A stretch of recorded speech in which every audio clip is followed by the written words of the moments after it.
من الشيطان الرجيم. بسم الله الرحمن الرحيم. إن الذين يحادون الله ورسوله كبتوا كما كبت الذين من قبلهم وقد أنزلنا آيات بينات وللكافرين عذاب مهين. يوم يبعثهم الله جميعا فينبئهم بما عملوا أحصاه الله ونسوه والله على كل شيء شهيد. ألم تر أن الله يعلم ما في السماوات وما في الأرض ما يكون من نجوى ثلاثة إلا هو رابعهم ولا خمسة إلا هو سادسهم ولا أدنى من ذلك ولا أكثر إلا هو معهم أينما كانوا ثم ينبئهم بما عملوا يوم القيامة إن الله بكل شيء عليم. صدق اللہ العظیم. سبحانک لا علم لنا الا ما علمتنا انک انت العلیم الحکیم. رب اشرح لی صدری ویسر لی امری واحلل عقدۃ من لسانی یفقہوا قولی. پناہ مانگتا ہوں میں اللہ تعالیٰ کی شیطان مردود سے. شروع کرتا ہوں میں اللہ کے نام سے جو بڑا مہربان بڑی رحمتوں والا ہے. بے شک جو لوگ مخالفت کرتے ہیں اللہ کی اور اس کے رسول کی ذلیل کیے جائیں گے جیسا کہ ذلیل کیے گئے ان سے پہلے کے لوگ. اور ہم نے تم پر واضح اور صاف صاف آیتیں اتاری اور کافروں کے لیے ذلیل کرنے والا ذلت ناک عذاب ہے. جس دن اللہ تعالیٰ ان سب کو اٹھائے گا پھر انہیں ان کے تمام کاموں کی خبر دے گا جسے اللہ تعالیٰ نے شمار کر رکھا ہے اور یہ لوگ بھول گئے ہیں. اور اللہ تعالیٰ ہر چیز پر باخبر ہے. کیا آپ نے دیکھا نہیں کہ اللہ تعالیٰ جانتا ہے ان تمام باتوں کو جو آسمانوں میں ہے اور جو کچھ زمین میں ہے. کہیں نہیں ہوتا ہے کوئی ایسا مشورہ 3 لوگوں کا جس میں اللہ نہ ہو، نہ 5 لوگوں کا جس میں چھٹا اللہ نہ ہو، نہ اس سے کم اور نہ اس سے زیادہ، مگر اللہ تعالیٰ ان کے ساتھ ہوتا ہے جہاں کہیں وہ ہوتے ہیں. پھر اللہ تعالیٰ انہیں ان کے اعمال کی خبر دے گا قیامت کے دن. بے شک اللہ تعالیٰ ہر بات کا جاننے والا ہے.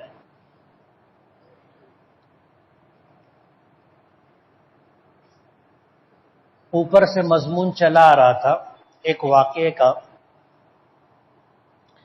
اور واقعہ یہ تھا کہ نبی کریم صلی اللہ علیہ وسلم کی موجودگی میں ایک معاملہ پیش آیا تھا جس کو زہار کہتے ہیں. پچھلے ہفتہ تفصیل سے اس پر بات ہوئی تھی کہ اگر کوئی شخص اپنی بیوی کو اپنی ماں یا کسی محرم کے ایسے کسی عضو کے ساتھ تشبیہ دے جس کا دیکھنا جائز نہیں ہے تو یہ زہار ہو جاتا ہے. یعنی بیوی اس پر حرام ہو جاتی ہے، نکاح نہیں ٹوٹتا لیکن بیوی حرام ہو جاتی ہے. اب حلال کیسے ہوگی اس کی تفصیل ذکر کی تھی.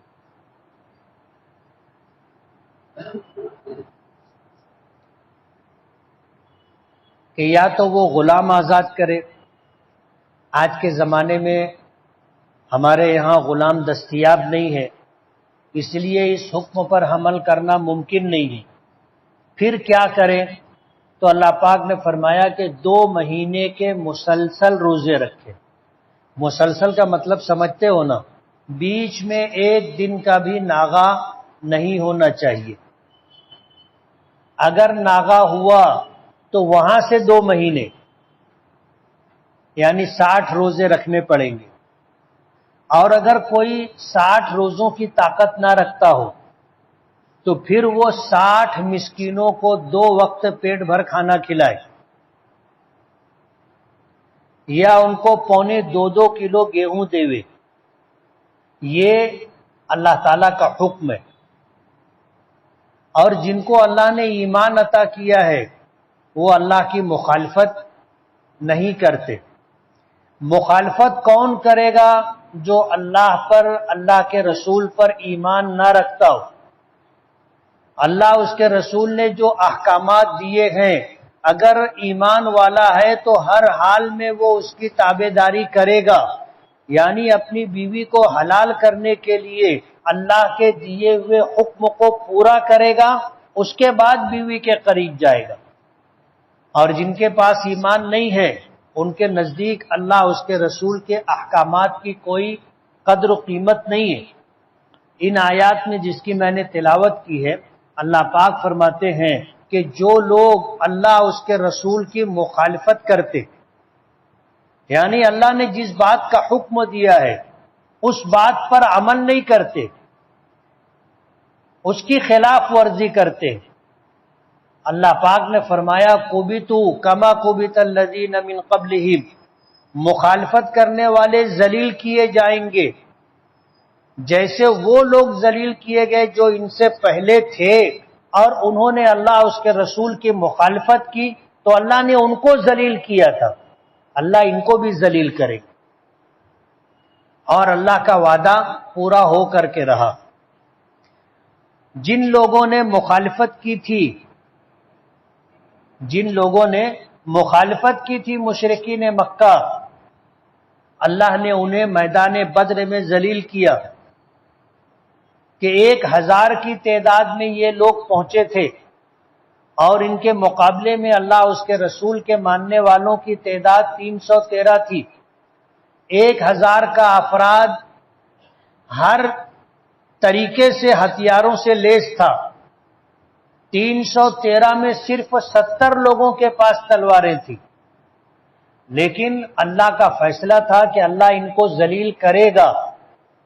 کبتوا، ذلیل ہوئے، ترجمہ یہ ماضی مجہول ہے، لفظی ترجمہ ہوگا ذلیل ہو گئے، جیسا کہ ان سے پہلے کچھ لوگ ذلیل ہوئے تھے۔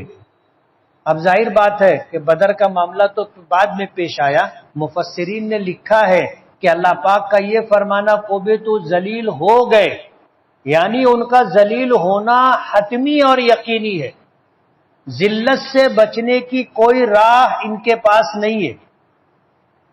مشرکین مکہ ذلیل ہوئے، 313 کے مقابلے میں ہار گئے، شکست سے دوچار ہوئے۔ اور ہوا یہ تھا کہ اللہ نے اپنی مدد اتاری تھی۔ قرآن کریم میں سورہ آل عمران میں ہے کہ اللہ نے جو ہے ہزاروں فرشتے بھیجے تھے جنہوں نے آ کر کے انہیں شکست دی تھی۔ میں نے پیچھے واقعہ سنایا تھا کہ حضرت عباس رضی اللہ تعالیٰ حضور کے سگے چچا تھے، حضور کے چچا تھے، میدان بدر میں مکے والوں کے ساتھ ان کی طرف سے لڑنے آئے تھے، حضور اور حضور کے خلاف، لیکن ہوا یہ کہ مکے کے لوگ ہار گئے، 70 مارے گئے، 70 گرفتار ہوئے، 70 مارے گئے، 70 گرفتار ہوئے۔ تو جو 70 گرفتار ہوئے تھے ان میں حضور کے چچا حضرت عباس بھی تھے، اس میں حضور کے داماد حضرت عمرو بن عاص بھی تھے، ابو العاص بھی تھے، حضرت زینب جو حضور کی بڑی بیٹی تھی ان کے شوہر تھے، وہ بھی گرفتار ہو کے آئے۔ حضرت ابو بکر کے بیٹے بھی تھے، حضرت عمر کے ماموں بھی تھے، حضرت عثمان کے چچا بھی تھے، یہ سب گرفتار ہوئے تھے، اور یہ مشرکین مکہ کے ساتھ لڑنے کے لیے آئے تھے۔ یہیں پر وہ واقعہ پیش آیا تھا کہ حضور نے گرفتار کیے گئے لوگوں کے بارے میں مشورہ کیا کہ یہ جو گرفتار ہوئے ان کے بارے میں کیا کرنا چاہیے۔ تو حضرت ابو بکر صدیق رضی اللہ تعالی عنہ کی رائے یہ تھی کہ یہ ہمارے اپنے ہیں، اگرچہ مذہبی اعتبار سے آج ہمارے مخالف ہیں اور لڑنے کے لیے آئے ہیں اور شکست کھا کر کے دوچار ہوئے ہیں، ہمیں ان پر احسان کرنا چاہیے، ہو سکتا ہے یہ بعد میں مسلمان ہو جائے، ان سے فدیہ لینا چاہیے، اور ان میں سے جو پڑھے لکھے لوگ ہیں وہ ہمارے بچوں کو پڑھنا لکھنا سکھا دیں تو ان کو ہم آزاد کر دیں گے۔ حضور نے حضرت عمر سے پوچھا کہ عمر تمہاری کیا رائے؟ تو حضرت عمر نے کہا کہ اللہ کے رسول، میری رائے یہ ہے کہ ان میں جو گرفتار ہوا ہے فلاں شخص میرا ماموں ہے، اسے میرے حوالے کیا جائے۔ تو حضور نے پوچھا کہ کیا کرو گے؟ کہا کہ میں اپنے ہاتھ سے اس کا سر اتاروں گا، گردن مار دوں گا، اور دنیا والوں کو یہ بتا دوں گا کہ جو محمد کا نہیں وہ ہمارا بھی نہیں۔ رشتہ داری کیا ہوتی؟ تعلقات کیا معنی رکھتے ہیں؟ کچھ نہیں، اللہ اس کے رسول کی مخالفت کرنے والوں کی گردن مار دینا چاہیے، چاہے وہ ہمارا بیٹا ہو، ہمارا ماموں ہو، ہمارا چچا ہو، گردن مار دینا چاہیے۔ حضور نے فرمایا کہ عمر تم جلالی ہو، تمہاری رائے بھی جلالی، اور حضور نے حضرت ابوبکر صدیق کی رائے قبول کی اور فرمایا کہ جو ان میں سے فدیہ دے سکتا ہو فدیہ دے کر آزادی لے لے، جو لکھنا پڑھنا جانتا ہو وہ ہمارے بچوں کو لکھنا پڑھنا سکھا دے تو ان کو ہم آزاد کر دیں گے، رہا کر دیں گے۔ تو لوگوں نے فدیہ دیا، لوگوں نے سکھایا اور پھر ان کو آزادی ملی۔ بتانا یہ ہے کہ یہ گرفتار کیے گئے اور ذلیل ہوئے، 70 مارے گئے، 70 گرفتار ہوئے اور ذلیل ہوئے۔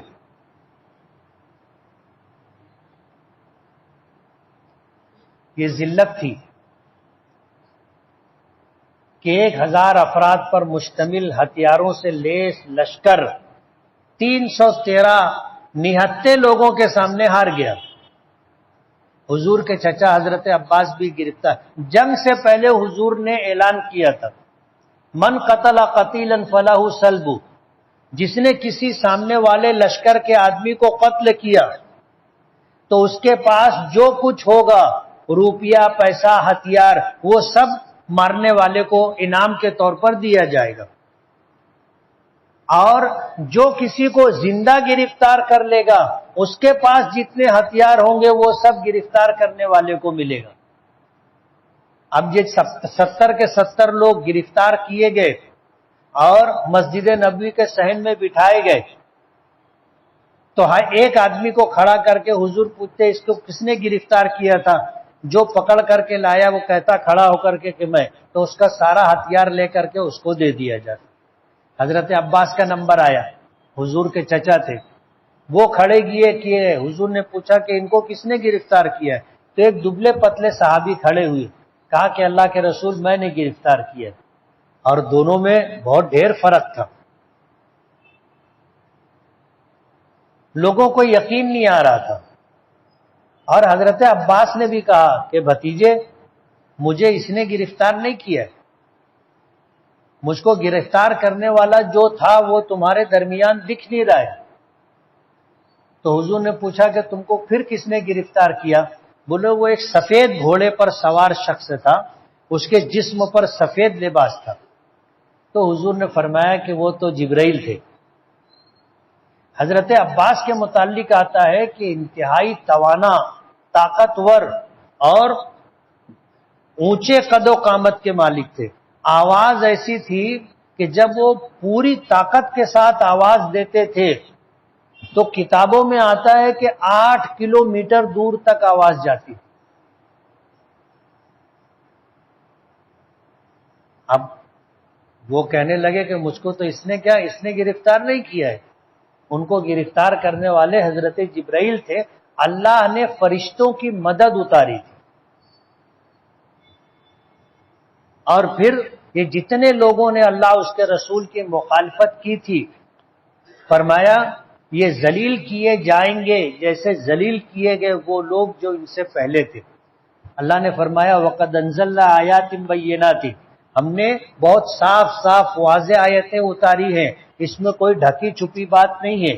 ہم لوگوں کے لیے جو پیغام ہے وہ یہ کہ اہل ایمان، اللہ اس کے رسول کو ماننے والے، اللہ اس کے رسول کی مخالفت نہیں کرتے۔ جہاں شریعت کا حکم آتا ہے رک جاتے ہیں۔ حضرت عمر رضی اللہ تعالی عنہ کے متعلق آتا ہے کان وقافا علی کتاب اللہ، کہ قرآن کریم کے سامنے آ جانے پر کھڑے ہو جاتے تھے کہ قرآن کریم میں اللہ کا یہ ارشاد ہے، بس اسی پر عمل ہوگا، حضور کا یہ فرمان ہے، بس اسی پر عمل ہوگا۔ وَلِلْكَافِرِينَ عَذَابٌ عَلِيمٌ مہین، نہ ماننے والے کافروں کے لیے ذلت ناک عذاب ہے۔ اگلی آیت میں فرمایا کہ جس دن اللہ تعالیٰ قیامت کے دن سب کو زندہ کرے گا، ماننے والے بھی اور نہ ماننے والے سب کو زندہ کرے گا، اور سب کو زندہ کر کے اٹھا کر کے انہوں نے جو کچھ دنیا میں کیا ہے اچھا یا برا عمل انہیں بتلا دیا جائے گا۔ ہر ایک کا عمل حاضر ہوگا، نامہ اعمال سامنے ہوگا۔ اللہ کو ہر بات کا علم ہے، ہر بات کی خبر ہے۔ احصاہ اللہ ونسوہ، اللہ تعالیٰ تمام باتوں کو محفوظ کر کے رکھا ہے۔ اللہ نے فرشتے مقرر کیے، نیکی لکھنے والے بدی لکھنے والے فرشتے ہیں، وہ لکھتے رہتے ہیں۔ آدمی سوچتا ہے کہ میری پوری زندگی میں نے کتنے گناہ کیے، کتنی نیکی کی، مجھے نہیں معلوم۔ معلوم ہے کسی کو؟ آدمی بھول جاتا ہے۔ تو آدمی ایسا سوچتا ہے کہ جب مجھے ہی یاد نہیں ہے میں کرنے والا ہوں تو دوسروں کو کیا یاد رہے گا؟ ناممکن ہے۔ اس پر اللہ پاک فرماتے ہیں احصاہ اللہ ونسوہ، کرنے والے بھول گئے لیکن اللہ کے پاس سب محفوظ ہے، اور کل قیامت کے دن یہ سارے اعمال سامنے لائے جائیں گے۔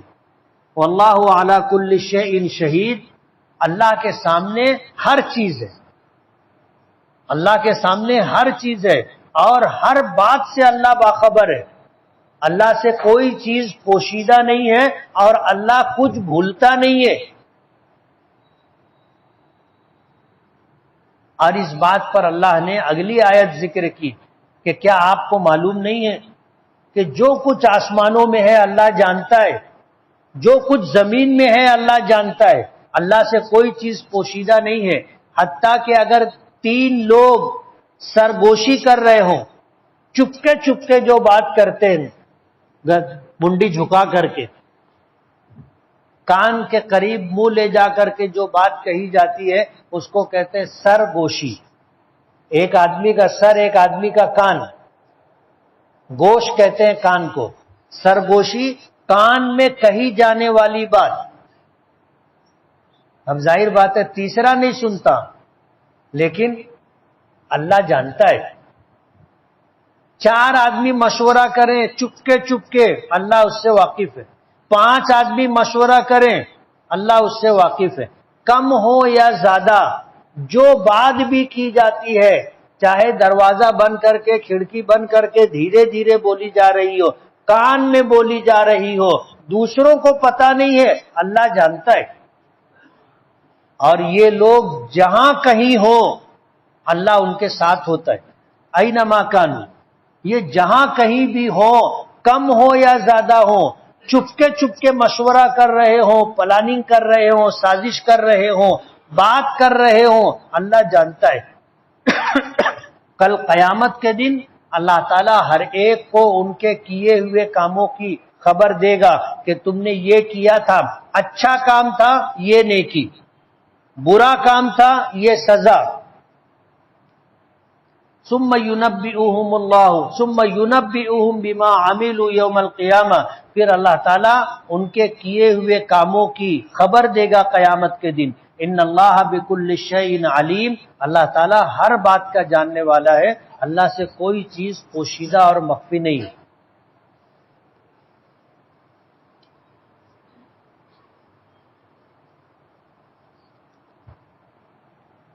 اپنے نبی صلی اللہ علیہ وسلم پر جو بڑھیا کچرا پھینکتی تھی، یہ کچرا پھینکنے کا واقعہ صحیح ہے یا من گھڑت؟ صحیح ہے۔ مومن کے جھوٹے میں شفا ہے، یہ حدیث ہے۔ ہاں یہ حدیث ہے۔ لیکن علماء نے لکھا ہے کہ سؤر المؤمنین شفا، مومنوں کے جھوٹے میں شفا ہے۔ اس سے مراد وہ مومن جس کا ایمان کامل ہو۔ ہم اپنے بزرگوں کی، اپنے بڑوں کی تعظیم کرتے، عزت کرتے، ان کا جھوٹا اپنے لیے برکت کا سبب مان کر کے، شفا سمجھ کر کے پیتے۔ یہ حدیث ہے۔ لڑکی کا نام رکھنا ہے، کوئی اچھا سا نام بتائیے۔ فاطمۃ الزہرا رکھ دے، اس سے اچھا نام کیا ہوگا جو حضور نے رکھا تھا؟ کسی ماں کو اس کا بیٹا یہ کہے کہ نانی کے گھر سے جو حصہ مل رہا ہے وہ اس کو چھوڑ دے، اور ماں اپنے بڑے بیٹے کی بات مان کر اس حصے کو چھوڑ دے، تو کیا یہ اس عورت کے دوسرے بچوں کے حق میں ظلم نہیں ہے؟ اصل میں یہ معاملہ ماں کا ہے۔ ماں جو کرنا چاہے اس کو اختیار ہے۔ اگر اپنے بھائیوں کے حق میں بہن دستبردار ہو جاتی ہے کہ اللہ نے مجھے نوازا ہے، مجھ کو ضرورت نہیں ہے، تم لوگ لے لو، تو اس کو اس بات کا اختیار ہے۔ یہ دوسرے بچوں کے ساتھ ظلم نہیں۔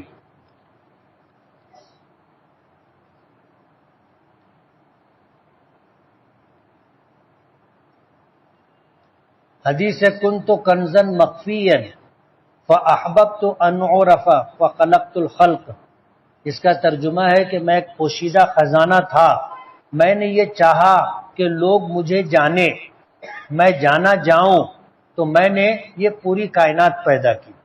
یہ حدیث قدسی ہے، اور حدیث قدسی کی جو کتابیں ہیں اس میں یہ حدیث موجود ہے۔ ساس اور سوتیلی ماں میں کیا فرق ہے؟ ساس ہے، سوتیلی ماں ہے، دونوں ایک تو نہیں ہو سکتے نا۔ ساس اپنی بیوی کی ماں کو کہتے ہیں، اور سوتیلی ماں اپنے باپ کی دوسری بیوی کو کہتے ہیں۔ سعودی عرب کس بر اعظم میں ہے؟ یہ افریقہ میں آتا ہے، یا افریقہ میں تو نہیں آتا، یہ ایشیا میں آتا ہے، بارڈر پر ہے۔ یعنی آپ اگر جدہ میں جاؤ گے تو سمندر کے سامنے آپ کو افریقہ نظر آئے گا، صومالیہ، یہ ایشیا میں۔ سعودی عرب میں کس صحابی کے خاندان سے بادشاہت چلی آ رہی؟ آج جو لوگ بادشاہ ہیں وہ شاہی خاندان کے لوگ، یہ حضور کے خاندان کے یا صحابی کے خاندان کے نہیں ہیں۔ اگر کوئی طالب علم حفظ کرتا ہوا انتقال کر جائے تو وہ آخرت میں حافظ شمار ہوگا یا نہیں؟ حافظ شمار ہوگا۔ امام صاحب قرات کے وقت جمائی لینا کیا نماز ہو جاتی ہے؟ ہاں نماز ہوتی، جمائی آنے سے نماز نہیں ٹوٹتی، مکروہ بھی نہیں ہوتی۔ اگر کوئی شخص ہم پر جادو یا ٹونا کر رہا ہے تو اس کا وار ہمارے اوپر نہ ہو، کوئی ذکر وظیفہ بتائے۔ صبح شام آیت الکرسی پڑھنا چاہیے، اور چاروں کل 3 مرتبہ پڑھنا چاہیے، انشاءاللہ اثرات نہیں ہوں گے۔ عاملین نے یہ بات تجربے سے لکھی ہے کہ جو آدمی ہمیشہ باوضو رہتا ہے اس کے اوپر کسی کا سحر اور جادو اثر نہیں کرتا۔ سحر اور جادو کب اثر کرتا ہے؟ جب آدمی بے وضو یا ناپاک ہو۔ آدمی پاک ہو اور باوضو ہو تو کوئی جادوگر کچھ بنانا نہیں، بگاڑ نہیں سکتا۔ حدیث پاک میں آتا ہے، اللہ کے رسول صلی اللہ علیہ وسلم نے فرمایا کہ جو شخص صبح آیت الکرسی پڑھ لے شام تک اللہ کی حفاظت میں رہے گا، شام کو آیت الکرسی پڑھ لے صبح تک اللہ کی حفاظت میں رہے گا۔ ہمارے بزرگوں کا، اکابرین کا معمول ہے ہر نماز کے بعد 3 مرتبہ آیت الکرسی پڑھ لینا چاہیے۔ 3 منٹ لگتا ہے۔ کتنی دیر لگتی ہے؟ 5 منٹ، لیکن پڑھ لینا چاہیے، کوئی ہم پر کوئی وار نہیں کر سکتا۔ ٹورنامنٹ آرگنائزر کو آخر میں جو پیسہ بچ جاتا ہے وہ استعمال میں لے سکتا ہے یا نہیں؟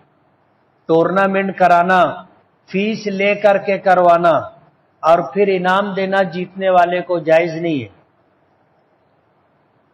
میرے گھر میں درخت ہیں اور اس پر ابھی بھی چمگادڑ آ کر بیٹھتی ہے اور پورے گھر میں خراب املی گراتی ہے، اور جب سے وہ درخت پر آنے لگے تب سے میرے گھر میں حالات کچھ ٹھیک نہیں ہے، ایسا کچھ بھی نہیں ہے۔ یعنی چمگادڑ کا آنا، اپنے حالات کا بگڑنا، ایسا کچھ بھی نہیں، کرنے والی ذات اللہ کی ہے۔ چمگادڑ کے آنے سے کیا ہوگا؟ الو کے آنے سے کچھ نہیں ہوتا۔ زید کی داڑھی کا بال بہت جھڑتا ہے تو اس بال سے کیا؟ اب ظاہر بات ہے اگر وہ بال اپنے پاس ہے تو اس کو توڑ کر کے محفوظ رکھنا چاہیے اور اس کو دفن کرنا چاہیے، اور اگر جھڑ گیا گر گیا تو الگ بات ہے۔ آپ صلی اللہ علیہ وسلم پر جادو کیا گیا تھا تو کن چیزوں پر کیا گیا تھا؟ حدیث پاک میں آتا ہے کہ حضور کی داڑھی کے کچھ بال تھے اور حضور کی کنگھی کے کچھ دندانے تھے، جس پر لبید ابن عاصم نامی یہودی نے جادو کیا تھا، اور حضور پر اس کے اثرات بھی تھے۔ اسی جادو کو ختم کرنے کے لیے قل اعوذ برب الفلق قل اعوذ برب الناس کی صورت نازل ہوئی تھی۔ تو جو آدمی صبح اور شام 3 مرتبہ پڑھے گا سورہ فلق اور سورہ ناس، ہم لوگ چاروں کل کہتے ہیں پڑھنے کے لیے، تو اس کے اوپر جادو کے اثرات نہیں ہوں گے، اور اگر جادو کیا گیا ہوگا تو اثرات آہستہ آہستہ کم ہوتے ہوتے ختم ہو جائیں گے۔ کیا یہ بات صحیح ہے کہ چند دن میں مالیگاؤں میں 19 لڑکیاں مرتد ہو گئی ہیں؟ مجھے علم نہیں۔ لڑکیوں کی تعلیم کے بارے میں کیا ہے؟ دینی تعلیم و دنیاوی تعلیم۔ دینی تعلیم اتنی دینا کہ حلال اور حرام کا علم ہو جائے ضروری ہے۔ دنیاوی تعلیم ضروری نہیں ہے، بلکہ دنیاوی تعلیم اتنی ہی دینا چاہیے جتنی کی ضرورت ہو، یعنی لکھنا پڑھنا آ جائے، حساب آ جائے، بس۔ ڈاکٹر بنانا، انجینئر بنانا، پروفیسر بنانا، کالج میں جانے کے بعد کیا ہوتا ہے جو کالج میں پڑھتے ہیں ان سے پوچھ لینا۔ سمجھ رہے ہو؟ اس لیے اپنی بچیوں کو آپ دینی تعلیم دلائیے، آپ ان کو پڑھوائیے، کتنا؟ جب تک لکھنا پڑھنا آ جائے، بس اتنا ہی، اس سے زیادہ نہیں، آگے نہیں لے جانا چاہیے۔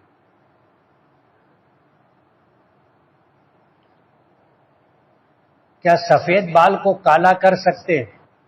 کالا نہیں کر سکتے، کالے کے علاوہ آپ پیلا کر لو، لال کر لو، چلے گا۔ کرتے ہیں لوگ، کالے بال کو پیلا کر لیتے، بھورا کر لیتے۔ کالا کرنا منع ہے۔ آپ مہندی لگا لیں یا اور کوئی کیمیکل لگا لیں جس کی اس کی سفیدی ختم ہو جائے، لیکن کالا نہ ہو۔ اگر امام کے پیچھے ہماری کچھ رکعت چھوٹ جائے تو اس کو کیسے پورا کریں؟ پورا کرنے کا طریقہ یہ ہے کہ امام کے ساتھ ہم کو جو رکعتیں ملی ہیں، گنتی میں وہ کون سی ہیں وہی ہماری ہے۔ جیسے عشاء کی نماز، آپ مسجد میں آئے، مسجد میں آنے کے بعد آپ کو 2 رکعت ملی آخر کی، تیسری اور چوتھی، تو آپ کی تیسری اور چوتھی رکعت ہو گئی۔ اب آپ کو کون سی رکعتیں پڑھنی ہے؟ پہلی اور دوسری۔ آپ اکیلے پڑھتے تو کیسے پڑھتے؟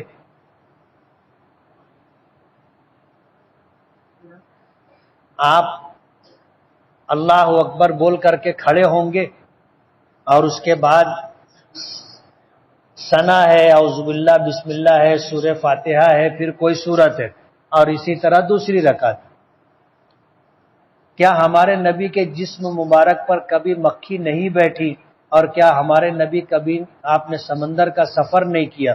سمندر کا سفر کبھی آپ نے نہیں کیا، اور مکھی کے بیٹھنے نہ بیٹھنے کے تعلق سے ایسی کوئی وضاحت نہیں ملتی۔ کیا ہاتھ اٹھا کر مانگنا، دعا مانگنا ضروری ہے؟ دعا میں ہاتھ اٹھانا آداب میں سے ہے، ضروری نہیں ہے، آپ بغیر ہاتھ اٹھائے بھی دعا مانگ سکتے ہیں۔ اگر امام نماز پڑھا رہا ہو اور اس کا وضو ٹوٹ جائے تو کیا کرے؟ ظاہر بات ہے وضو ٹوٹ گیا، اب امامت نماز نہیں ہوگی تو وہ امامت بھی نہیں کر سکتا۔ تو وہ پیچھے ہٹ جائے اور اپنے پیچھے جو شخص ہے اس کو مصلی پر کھینچ کر کے کھڑا کر دے، اور ایسے کر کے سیدھا ایسے نکل جائے، تو لوگ ایسے راستہ دے دیتے۔ ایسے اس لیے کرواتے ہیں تاکہ لوگوں کو اشارہ مل جائے کہ اس آدمی کا وضو ٹوٹ گیا ہے، ایک بات۔ دوسری بات، ایسے کرنے سے لوگ یہ سمجھتے ہیں کہ اس کو الٹی ہونے والی ہے، تو پھٹافٹ لوگ جگہ دیتے ہیں، تو اس کو نکلنا آسان ہو جائے گا۔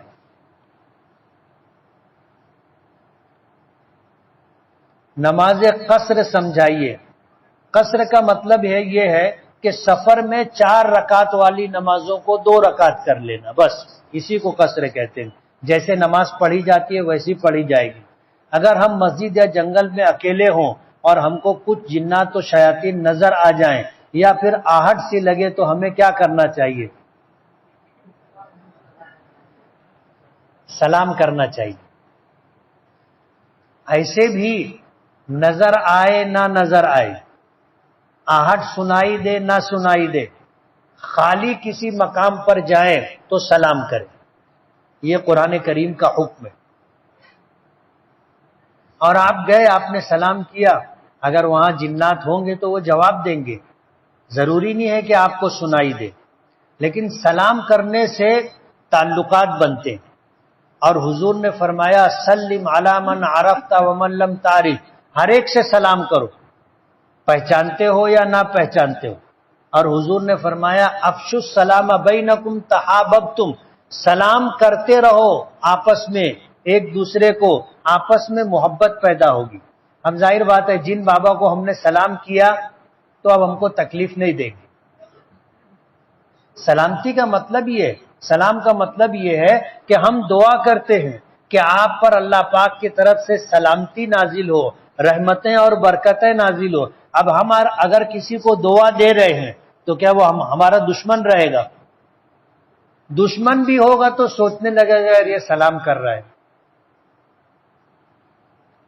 اور جنات النات سے ڈرنا نہیں چاہیے، وہ ہم سے ڈرتے ہیں اسی لیے دکھائی نہیں دیتے، اور اگر وہ نہیں ڈرتے تو اپنے مسجد میں داخل ہوتے تو وہ ایسے کھڑے رہتے،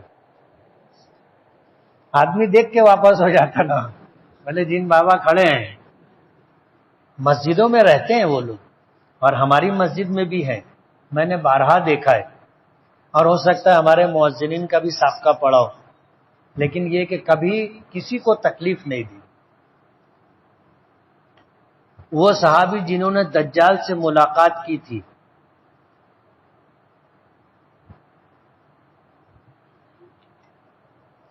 ایک صحابی تھے، وہ سمندری سفر پر نکلے تھے کشتی سے، ان کی ملاقات ہوئی تھی ایک جزیرے پر دجال سے جو زنجیروں میں جکڑا ہوا تھا۔ اور جب یہ جزیرے پر اترے، بھٹک کر کے وہاں پہنچ گئے تھے، تو انہوں نے ایک جانور دیکھا جو پورا بالوں سے ڈھکا ہوا تھا، ایسے بالوں سے ڈھکا ہوا تھا کہ سمجھ میں نہیں آ رہا تھا کہ منہ کدھر ہے دم کدھر ہے۔ حدیث پاک میں اس کو جساسہ کہتے۔ یہ تو پہلے دیکھ کے ڈر گئے، لیکن اب کہیں جا بھی تو نہیں سکتے تھے، تو اس نے آواز دی، انسانوں کی طرح بات کی، تو پھر انہوں نے جو ہے اس سے گفتگو کی، تو پھر وہ جانور ان کو لے کر کے دجال کے پاس پہنچا، تو انہوں نے دیکھا کہ وہ زنجیروں میں جکڑا ہوا ہے، اور جو علامات حدیث میں بتائی گئی ہے وہ اس میں پائی جاتی ہے۔ تو اس نے پوچھا کہ کیا اس نے پوچھا کہ دریائے ساوا خشک ہو گیا ہے کیا؟ ایسے کئی واقعات جس کی حضور نے ہونے کی خبر دی ہے، جس کو پیشن گوئی کہتے ہیں۔ اس نے پوچھا کہ ایسا ہوا ہے کیا، ایسا ہوا ہے کیا، ایسا ہوا ہے کیا؟ تو انہوں نے بتایا کہ ہاں یہ ہو گیا ہے، کچھ باقی ہے۔ بولے اب میرے نکلنے کا وقت قریب آ رہا ہے۔ نام ابھی مجھے یاد نہیں آ رہا ہے کیا نام تھا ان کا، حضرت تمیم داری رضی اللہ تعالی عنہ، تمیم داری۔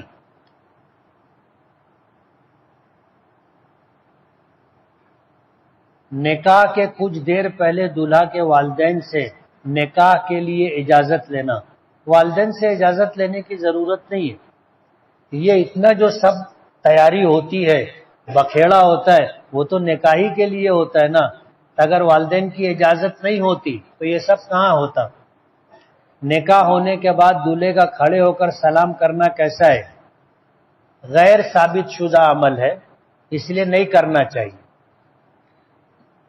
اکثر مہمانوں میں غیر محرم عورتیں بھی ہوتی ہیں، تو ہمیں احتیاط کرنا چاہیے۔ باشعور پڑھا لکھا عقل مند انسان، اس کے اوپر حالات آئے، اس آدمی سے جب کہا گیا کہ آپ نماز پڑھو، دعا کرو، تو اس نے کہا کہ میں نماز نہیں پڑھوں گا، دعا نہیں کروں گا، اللہ میری نہیں سنتا، میں اللہ کو نہیں مانتا، تو کیا وہ آدمی اسلام سے خارج ہو گیا؟ اگر وہ یہ کہے کہ میں اللہ کو نہیں مانتا تو اسلام سے خارج ہو جائے گا، اور اگر یہ جملہ نہیں کہا ہے تو وہ مسلمان۔ ایک سجدے میں جانے کے بعد دوسرے سجدے میں جانے سے پہلے کتنا رکنا ضروری ہے؟ نماز آدمی پڑھ رہا ہو تو ایک عمل کے بعد دوسرا عمل کرنا ہے تو اتنی دیر رکنا چاہیے کہ جسم کا ہر عضو اپنی جگہ ساکت ہو جائے۔ جیسے ہم لوگ کھڑے ہیں، قرات ہو گئی، اب رکوع میں گئے، تو رکوع میں اتنی دیر رکنا چاہیے کہ آدمی ایک دم رک جائے، اب حرکت باقی نہ رہے۔ رکوع سے اٹھا تو کھڑا ہوا تو اتنی دیر کھڑا رہنا چاہیے کہ جسم کی حرکت رک جائے، اور ایک مرتبہ سبحان ربی العظیم یا سبحان ربی الاعلی ہم کہہ سکے۔ بعض لوگوں کو آپ نے دیکھا ہوگا، اٹھے ابھی حرکت ختم نہیں ہوئی وہ سجدے میں جانے لگ جاتے ہیں، ان کی نماز نہیں ہوتی، ان کی نماز نہیں ہوتی۔ ہر عمل کو اس طرح انجام دینا کہ جسم کی حرکت ایک تسبیح کے بقدر ختم ہو جائے، اس کو کہتے ہیں تعدیل ارکان، اور یہ واجب ہے۔ جو آدمی تعدیل ارکان نہیں کرے گا اس کی نماز واجب الاعادہ ہے۔ جان بوجھ کر کے کر رہا ہے تو اس کی نماز نہیں ہوگی۔ ہم لوگ جو یہ کھٹا کھٹ نماز پڑھتے ہیں، نماز نہیں ہوتی، نماز نہیں ہوتی۔ اب ہم رکوع سے اٹھے، اطمینان سے کھڑے ہو جائیں، سجدے میں گئے، اطمینان سے سجدہ کرے، دو سجدوں کے درمیان بیٹھے تو اطمینان سے بیٹھے۔ بغیر اطمینان کے اگر ہم نے کوئی عمل کیا تو نماز نہیں ہوگی۔ نیکی کے بعد دکھلاوے کا خیال آنا، حالانکہ نیکی تو اللہ کے رضا کے لیے کر رہا ہوں، وسوسے سے کچھ نہیں ہوتا۔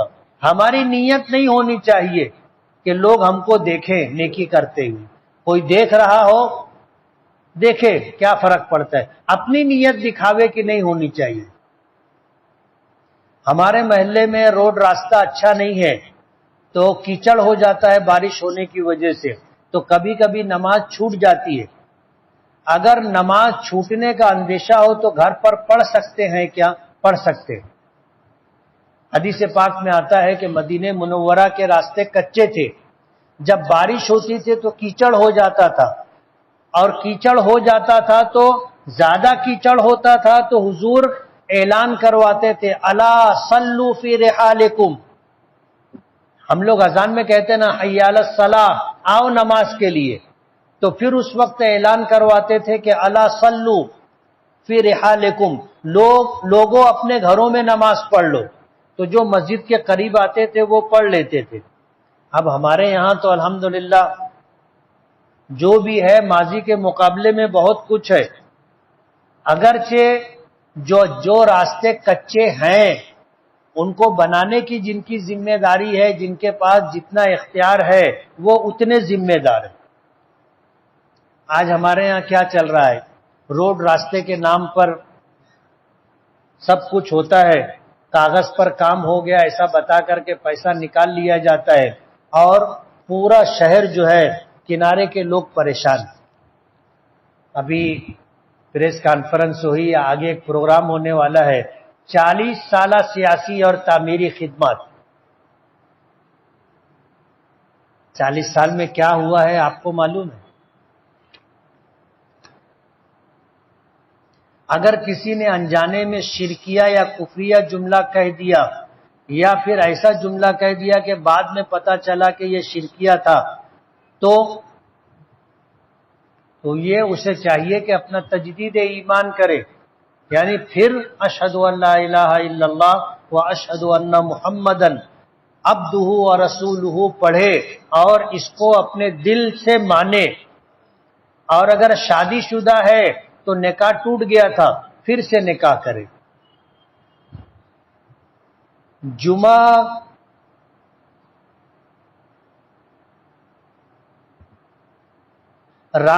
آپ کچھ جمعہ پہلے رات میں جھاڑو مارنے کی بات کہی تھی، نہیں میں نے نہیں کہی تھی۔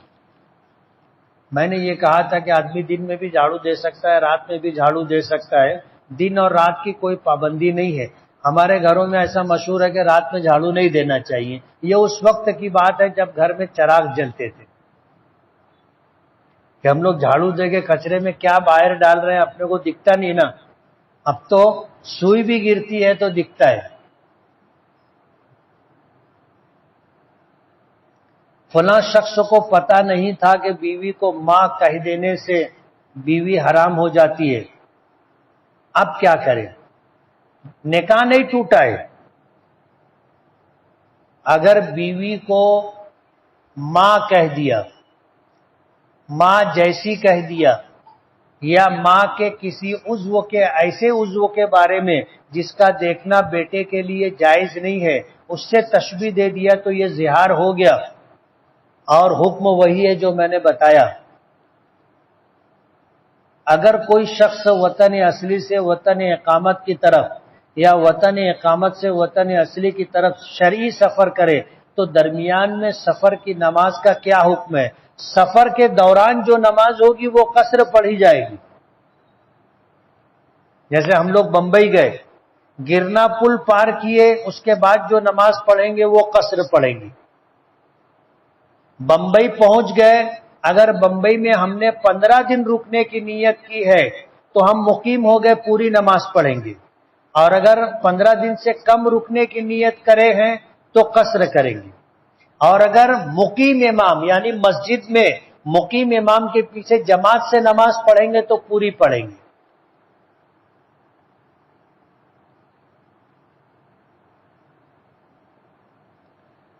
سفر شرعی کتنے کلومیٹر کا ہوتا ہے؟ آدمی 77.5 کلومیٹر کا سفر کرنے کی نیت سے نکلے تو وہ شرعاً مسافر ہے۔